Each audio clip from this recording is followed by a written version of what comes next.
সবার পছন্দ কিন্তু সমান হয় না, আর সবার ইচ্ছাও এক হয় না। যেমন কায়ো টাকুয়া খাবার ভাল পায়, কায়ো টাকুয়া খাবার ভাল পায় না। তো কায় কেমন পায় জানুক না, কিন্তু আমার বাড়ির সবাই কিন্তু টাকুয়া খাবার খুব ভালো পায়। তোমরা কায় কায় টাকুয়া খাবার ভাল পান অবশ্যই কমেন্ট করে কবেন।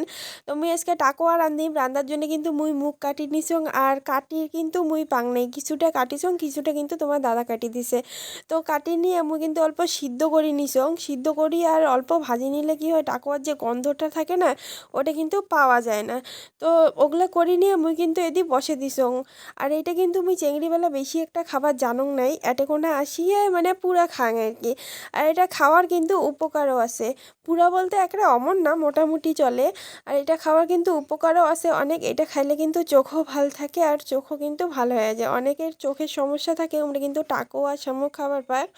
তো এদি মুই মশলা টশলা সব কিছু ভাজিয়ে আলু দিয়ে, সব মশলা বলতে কিছুই না, যেগুলো দেওয়া খায় ওগুলো আর কি, জিরা মরিচ আদা রসুন ওগুলো দিয়ে সুন্দর করে ভাজি নিয়ে কিন্তু মশলাটা কষে নিয়ে কিন্তু মুই ভাজা টাকুয়াটা দিয়ে দিলুম। মুই কিন্তু অল্প আগতে দিলুম, কারণ মোর আগুত দেওয়াটাই ঠিক লাগে, পরে যদি আরও গন্ধায়। তো মুই ভাবং যে অল্প যদি ভাজা কম হয়েছে তাহলে মশলার সাথে ভাজা হয়ে যাবে, মশলাটা ভিতরে ঢুকবে। তো এদি মোর রান্না কিন্তু প্রায় কমপ্লিট। আর এদি কিন্তু এক বাটি আনি দিছ, আমরা কিন্তু বাপ বেটা বসি সুন্দর করে খাবার নিছে, আর টাকুয়াটা কিন্তু সেই স্বাদ হয়েছিল খাবার।